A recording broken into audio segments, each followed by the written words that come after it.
தமிழக முன்னாள் முதல்வர் கருணாநிதி அவர்களினுடைய மூத்த மகனும் நடிகருமான மு.க. முத்து அவர்கள் காலமானார். உடல்நலக்குறைவால் சென்னையில் உள்ள தனியார் மருத்துவமனையில் அனுமதிக்கப்பட்டிருந்த இவர் சிகிச்சை பலனின்றி இன்று காலமானார். இவரது மறைவுக்கு அரசியல் கட்சி தலைவர்களும் பிரபலங்களும் இரங்கலை தெரிவித்து வருகின்றனர். கருணாநிதி அவர்களின் முதல் மனைவியான பத்மாவதி மகன் மு.க. முத்து பிறந்த சில மணி நேரத்திலேயே உடல்நலக்குறைவால் உயிரிழந்தார். பாட்டியிடம் வளர்ந்த மு.க. முத்து இளம் வயதிலேயே தந்தையுடன் கட்சி மேடைகளிலும் பங்கேற்பார். கட்சி கொள்கை விளக்க பாடல்களையும் பல்வேறு நிகழ்ச்சிகளில் பாடியுள்ளார். எம்ஜிஆர் அரசியலிலும் சினிமாவிலும் ஜொலித்துக் கொண்டிருந்த 70களில் அவருக்கு போட்டியாக மு.க. முத்துவை அவரது தந்தை கருணாநிதி அவர்கள் களமிறக்கியதாக சொல்லப்படுவதுண்டு. தன்னுடைய நடை, உடை, பாவனை, மேக்கப் போன்ற அனைத்தையும் எம்ஜிஆரை போலவே அமைத்துக் கொண்டார் மு.க. முத்து. பூக்காரி தொடங்கி சமையல்காரன், அணையா விளக்கு, இங்கேயும் மனிதர்கள் என தான் நடித்த படங்கள் அனைத்திலும் எம்ஜிஆரின் பார்முலாவை பின்பற்றியே நடித்தார் என்றும் கூறுவார்கள். ஆனால் இந்த படங்கள் எல்லாம் சொல்லிக் கொள்ளும்படியான வரவேற்பை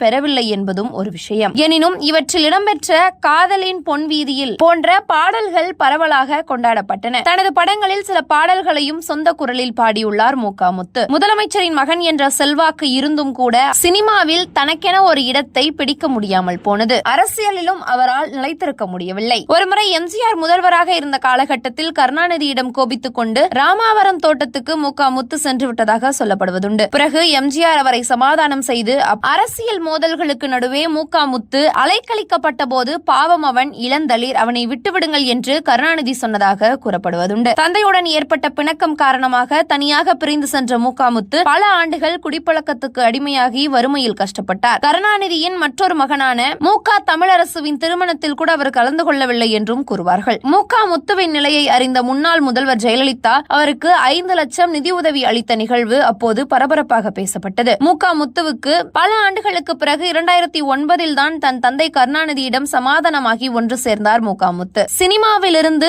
பொது வாழ்க்கையிலிருந்து பல ஆண்டுகாலம் விலகி இருந்த மு.க. முத்து கடந்த 2008 ஆண்டு தேவா இசையில் மாட்டுத்தாவணி என்ற படத்தில் ஒரு பாடலை பாடியிருந்தார். 2018 ஆண்டு கருணாநிதி மறைந்தபோது அவரது இறுதி சடங்கில் மு.க. முத்து கலந்து கொள்ளவில்லை. மாறாக அடுத்த நாள் தந்தை அடக்கம் செய்யப்பட்ட இடத்துக்கு மெலிந்த உடலுடன் இருவர் உதவியுடன் நடந்து வந்து அஞ்சலி செலுத்தினார். கடந்த 2023 ஆண்டு மு.க. முத்து கடும் உடல்நலக் குறைவால் மருத்துவமனையில் அனுமதிக்கப்பட்டு சிகிச்சைக்கு பின் தேறினார். இந்த நிலையில் நீண்ட நாட்களாகவே உடல்நிலை மோசமாகி இருந்த மு.க. முத்து இன்று காலமானார்.